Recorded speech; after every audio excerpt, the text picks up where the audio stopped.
The twin suns of the planet Valerian 5 were setting when Ari Lynn, a young alien researcher, sat on the grassy ridge overlooking the Silver Lakes.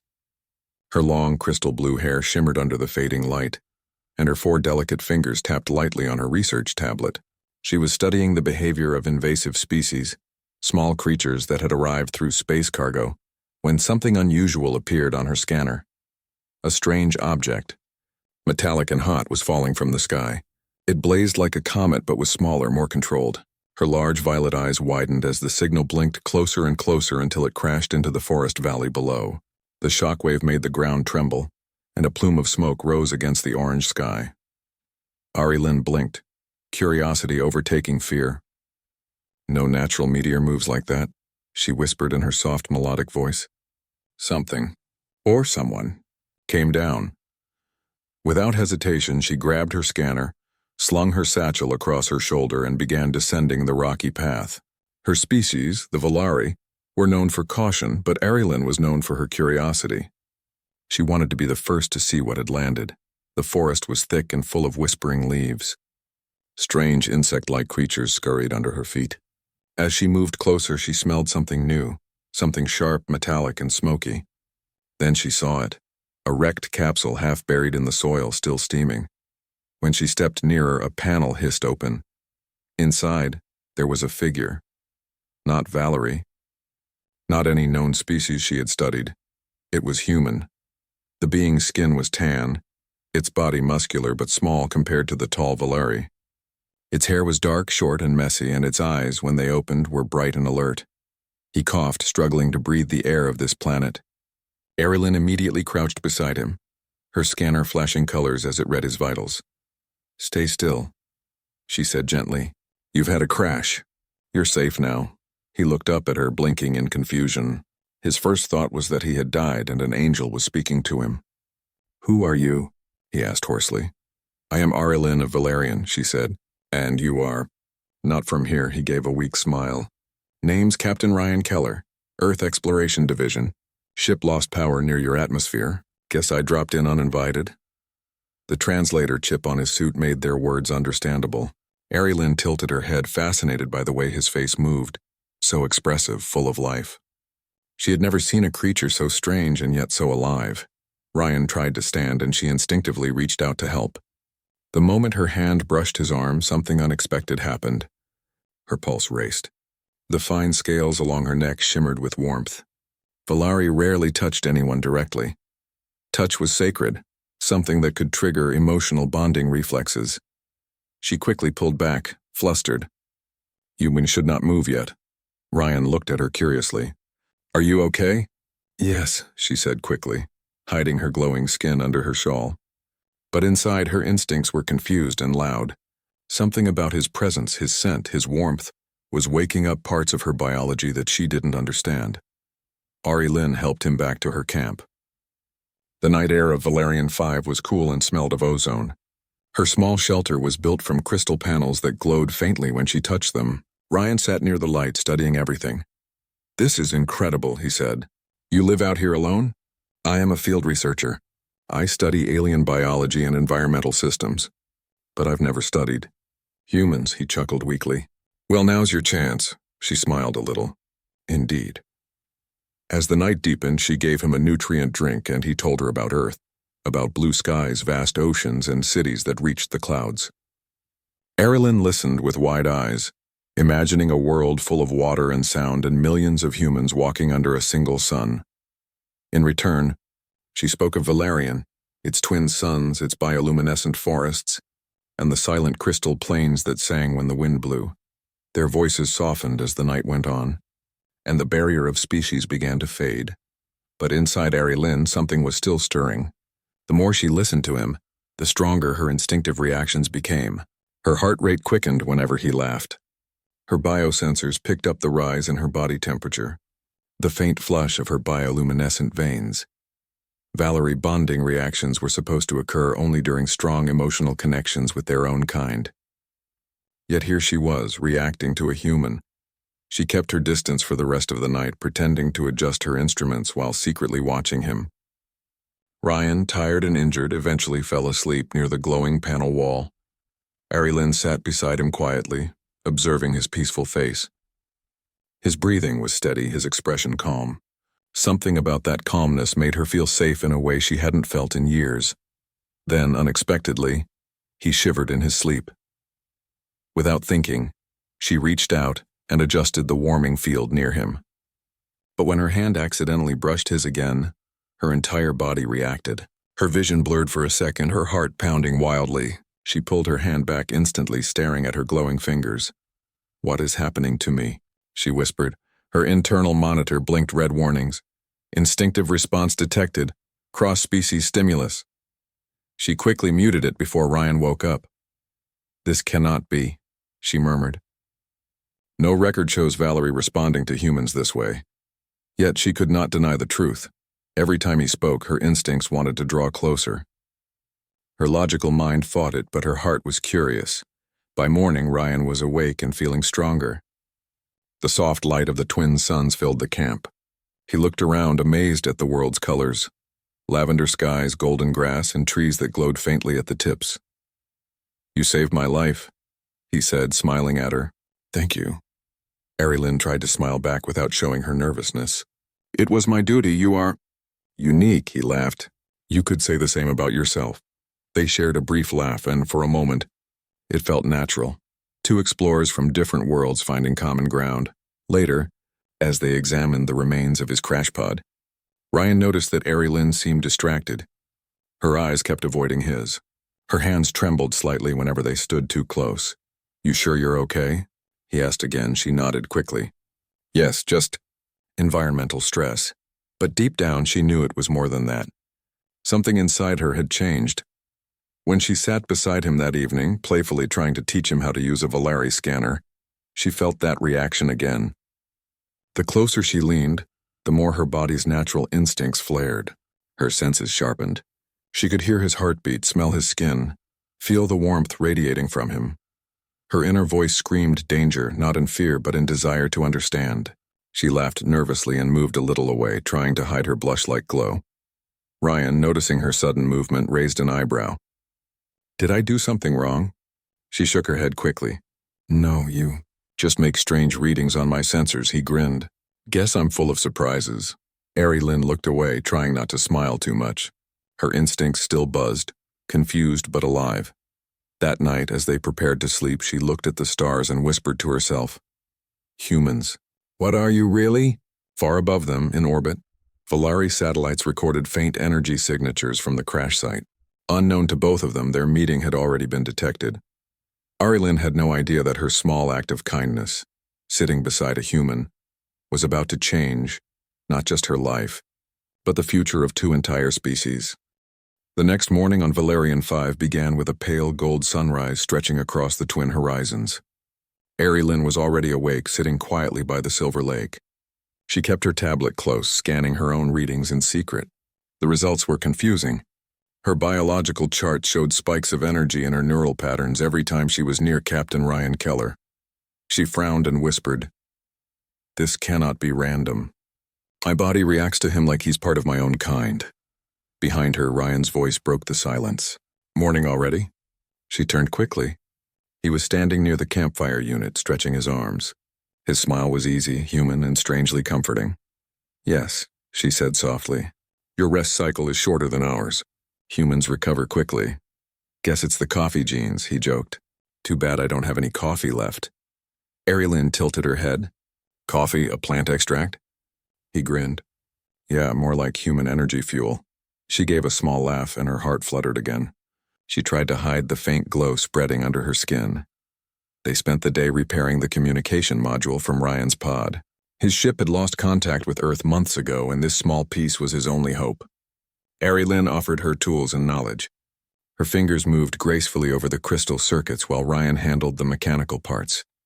At first, they worked in silence, but soon conversation began to flow. Ryan asked, "So, your people, what do you do when you're not saving lost humans?" Arilyn smiled. "We study, we create. We live in balance with the world. Emotions are controlled, contact is limited. We value logic." "Sounds peaceful," he said. "But kind of lonely too." She paused. "It can be." For a moment their eyes met, and Arilyn felt the strange warmth return. She quickly turned back to the module. Your communication array should function soon. As the hours passed, a storm began forming over the mountains. Blue lightning flickered across the horizon. Ryan helped secure the camp while Arilyn adjusted energy shields. When the wind picked up, a strong gust made one of the panels collapse. Ryan rushed forward to hold it, and Arilyn instinctively grabbed his arm to steady herself. The instant their skin touched, the world seemed to pause. A pulse of energy passed between them, soft but powerful. Arilyn gasped and stepped back, clutching her chest. Arilyn, you okay? Ryan asked, worried. Yes. I just felt something. Her voice trembled. The scanner in her pocket beeped wildly. Instinctive resonance, cross-species detected. She didn't want him to see, so she shut it off. Her mind raced. Why him? Why now? The storm grew louder, forcing them back inside the shelter. As thunder echoed, Ryan spoke quietly. I can tell you're hiding something. Arilyn looked at him with wide eyes. It is complicated. My species reacts to certain emotional frequencies. We call it instinctive bonding. It happens rarely and only among Valari. And it's happening now? He asked carefully. She hesitated, then nodded slightly. Yes, but I do not understand why. You are not Valari, and yet my body responds as if you are. Ryan tried to keep his tone calm. Maybe it's just chemistry. Happens to humans too sometimes. She blinked, intrigued. Chemistry? Yeah, he smiled faintly. When two people connect, even for no logical reason. Arilyn considered his words, then whispered. That is oddly similar. That night the storm raged outside. Inside the small shelter, flickering lights cast soft shadows on the walls. Ryan checked the communicator one last time, but the static remained. Signal's dead. Maybe tomorrow, he said. Arilyn nodded, her gaze distant. Tomorrow. As he settled down to rest, she found herself sitting beside him again, playfully, almost without thinking. She pointed at the stars through the transparent roof. That one, she said. We call it Lunora. It shines brightest during storms. Valerie believe it protects travelers. Ryan smiled. We have a similar star back home. We call it Polaris. She looked at him curiously. Different worlds, same beliefs, fascinating. They both laughed quietly, but inside Arilyn's heart raced again. The warmth returned stronger than before. She tried to move away, but something in her mind whispered to stay. Ryan noticed her hesitation. You don't have to sit so far, you know. I don't bite, she laughed softly, a little flustered. It's not you I fear. It's me, the storm calmed by dawn. When Arilyn stepped outside, the forest sparkled with dew. Her scanner showed a faint new signal. A Valari patrol ship in orbit. Panic filled her chest. No, she whispered. If they find him, they'll take him away. Or worse, they'll see this as contamination. Ryan walked up behind her. What's wrong? They are coming. My people. They cannot know you are here, he frowned. Why not? Maybe they can help. They do not welcome outsiders, she said firmly. They will see you as a threat, Ryan sighed. Then we'd better hide. They quickly moved the wreckage deeper into the forest. Arilyn activated camouflage fields while Ryan helped cover tracks. Their teamwork was silent but smooth. For a brief moment, Arilyn looked at him and felt pride. Human and Valari working together under pressure. Why are you helping me? Ryan asked suddenly. She hesitated. Because I want to understand. Because you make me feel something I cannot explain. He smiled softly. Then that makes two of us. By afternoon, the patrol craft descended into the valley.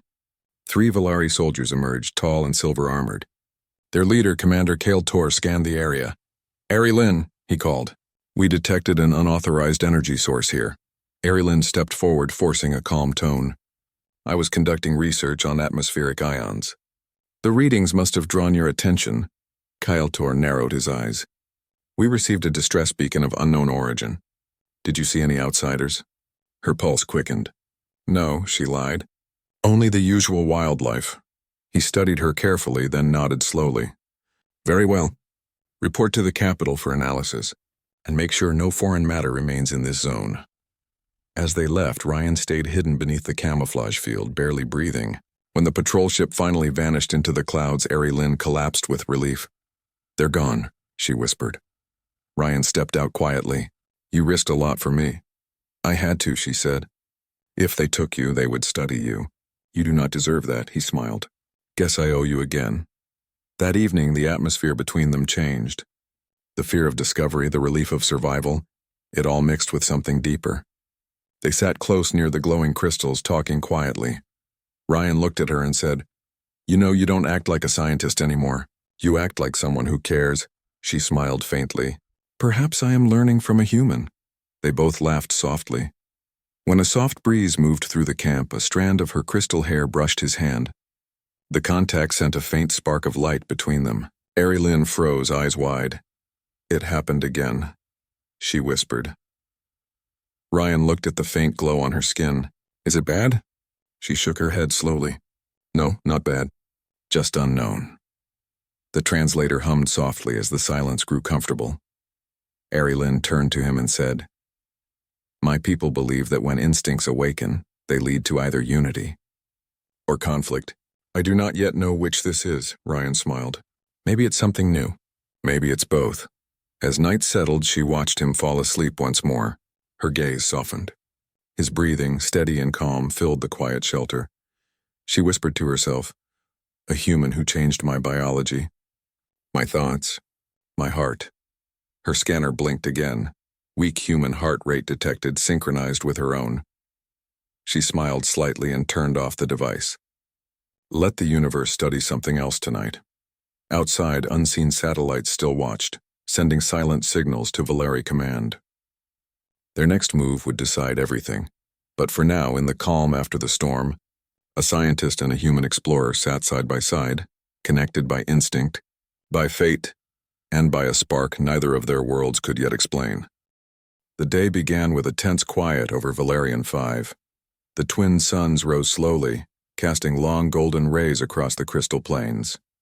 Lynn felt the weight of the previous night pressing down on her. The human beside her, Captain Ryan Keller, was awake, sitting quietly with a mug of nutrient fluid in hand. She approached carefully, her instincts humming faintly in her chest. Every movement near him sent tiny shivers through her veins. The Valeri instincts inside her were stronger than ever, guiding her to protect him, study him, and connect with him. Ryan noticed her gaze. "You look serious this morning. I must prepare for potential visitors," she replied cautiously. Her voice was calm, but her heart raced. Ryan frowned. "Visitors?" Lynn nodded. "My people are aware of your presence. They will arrive soon. I do not know what they will do." Ryan's face hardened. "Then we hide. Or we face them together. Which do you want?" She hesitated, then whispered, "Together." By mid-morning, the hum of Valeri ships filled the sky. 3 sleek silver vessels descended silently, landing on the crystal plains. Soldiers in full armor disembarked, led by Commander Kael'tor, whose face was unreadable behind his mask. Lynn stepped forward, her heart pounding. She knew the moment had come. "Commander," she said, voice steady, "this human is under my protection. He is not a threat." Kael'tor tilted his head. "Protection? By your authority alone?" Lynn swallowed. "Yes, he is injured. He does not understand our ways, and I will ensure his safety until he recovers." The commander's eyes flickered to Ryan. "A human, alive here. This violates every protocol of the Council." Ryan stood tall despite the tension. "I mean no harm. I only wish to survive and learn." Kael'tor's gaze was sharp. "Your species may be curious, human, but the Council does not tolerate interference." Lynn stepped closer to Ryan instinctively, her hand resting lightly on his shoulder. The sensors in her body picked up the surge of instinctive energy. Ryan's presence calmed her fears, even in the face of her people's scrutiny. Kael'tor noticed. "Your reaction's unusual." "Explain this, Lynn." She took a deep breath. "Commander, my instincts have reacted to him, yes. But that is not reason for judgment. He has caused no harm. He is unlike any other being we have encountered." Kael'tor paused, clearly measuring her words. "The Council will decide. You must accompany us." Lynn looked at Ryan. He gave a small, reassuring nod. "We'll face it together," he said softly. The journey to the Valeri capital was tense. Ryan observed everything. The crystalline forests, the towering silver structures, and the floating walkways. He was amazed by the beauty of this alien world, yet he couldn't ignore the nervous energy emanating from Lynn. She remained quiet, her thoughts racing. Her instincts were screaming to act, to protect him, Yet her loyalty to her people demanded obedience. She had never felt such conflict. When they entered the council chamber, the room was grand beyond imagination. Tall crystalline pillars reflected the twin suns' light, casting rainbow patterns on the walls. The council of elders sat in a semicircle, their eyes fixed on Arilyn and the human beside her. The leader, Elder Thalren, spoke first. Arilyn, you have brought a human into Valerian territory. Explain yourself. Arilyn stepped forward, her voice firm. He is Captain Ryan Keller of Earth. His ship crashed on our planet. He is injured. He is not dangerous. I am responsible for his protection. One elder's tentacle twitched in disapproval. He is an unknown variable. Your instincts may cloud your judgment. Humans are volatile. Arilyn met their gaze. He is remarkable. He is curious, resilient, and intelligent. My instincts respond to him, yes, but this is not weakness. It is recognition of potential. The chamber fell silent. The elders whispered among themselves, clearly unsettled by her words. Elder Thalren's voice cut through the tension. Recognition of potential? Explain. Arilyn took a deep breath. Captain Keller demonstrates qualities the Valeri admire: adaptability, courage, and intellect. He challenges our understanding, and yet, he has inspired my instincts to awaken in ways never recorded before. He is unique, not a threat. There was a pause long enough for Ryan to sense the gravity of the situation. He glanced at Arilyn. Do you trust me? He asked quietly. She nodded, a faint glow lighting her veins. More than I have trusted anyone, the elders murmured, clearly divided. Some were intrigued, some alarmed. Elder Thalren leaned forward. Arilyn, do you place your personal instincts above the safety of our species? No, she said firmly. I place understanding above fear. Captain Keller's presence may be unprecedented, but it is also an opportunity. We can learn from him. The chamber erupted in debate. Voices rose, some threatening expulsion, others curious. Arilyn held her ground, standing beside Ryan, her instincts now fully aware but under control. Finally, Elder Thalren silenced the room.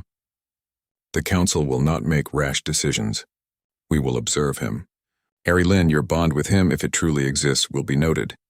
But know this, any harm to Valerian or its laws will be your responsibility. Arilyn bowed respectfully. Understood, Elder. I accept this responsibility. The days that followed were filled with tests and observations. Ryan's knowledge of technology impressed the Valeri scientists. His adaptability and problem-solving skills fascinated them. Arilyn stayed close, guiding him and ensuring the monitoring didn't interfere with his recovery. Their connection grew stronger. Arilyn learned to interpret his subtle expressions, the way he smiled, the small gestures that humans made without thinking. Her instincts still pulsed whenever he was near, but she learned to channel the energy into focus and protection rather than fear or confusion. Ryan, in turn, marveled at her intelligence and her unique physiology. He understood instinctive responses only as feelings, yet Arilyn explained them in detail. He respected her control and admired her strength. One evening, under the crystal-lit sky, Ryan asked, Arilyn, if I were to return to Earth, would you come with me? Her pulse quickened. The thought of leaving Valerian, the world she knew, her people, her duty, tugged at her. But her instincts, her awareness of his importance, spoke louder. I do not know, she admitted softly. My people may never accept you. But my instincts, they will follow you. Ryan smiled faintly. Then we'll figure it out together. Weeks passed. Ryan had learned enough to repair a portion of his ship. Arilyn's trust and bond with him deepened with every passing day. When the council observed the two of them interacting, they began to understand that humans and Valeri could coexist, not only peacefully but in ways that enhanced their species' understanding of life. Instinct and connection. Finally, Elder Thalren called Arilyn before the council. You have proven that the human poses no threat. More than that, your instincts and his presence have shown the potential for harmony between our species. The council acknowledges your judgment, Arilyn bowed. Relief and pride washed over her. Ryan stood beside her, hand brushing lightly against hers, an act she no longer feared but embraced in quiet warmth. Elder Thalren continued, however, remember your responsibilities. This bond is new, unprecedented. It must be nurtured carefully. The future of both worlds may depend on it. Yes, Elder, Arilyn replied. The day came when Ryan's repaired ship was ready. He and Arilyn stood at the edge of the landing bay, the twin suns casting long golden beams over the crystal city. "I'll miss this place," he said softly. "I will miss you," she replied, her instincts glowing faintly along her veins. "Go, return to your world, learn, teach, and perhaps one day—" "Come back," Ryan nodded, understanding. "I will, and I'll never forget you, Arilyn." They stood side by side for a moment longer. Her instincts hummed in quiet harmony with his presence, a final acknowledgement of their shared journey. Then, with a soft whir of engines, his ship lifted off, climbing into the sky. Arilyn watched until the ship disappeared beyond the horizon. She felt a strange mix of emptiness and hope. The instincts that had once confused her now felt like a promise of discovery, of friendship, and of a future where humans and Valeri could learn from each other. As the twin suns set again, Arilyn sat on the ridge overlooking the silver lakes. She smiled faintly, her bioluminescence glowing softly. Somewhere in the stars, a human was learning and exploring, carrying with him the bond that had awakened something extraordinary in her. And for the first time, Arilyn felt that her instincts, once mysterious and uncontrollable, had guided her to something greater than herself, a connection between two worlds full of promise and wonder.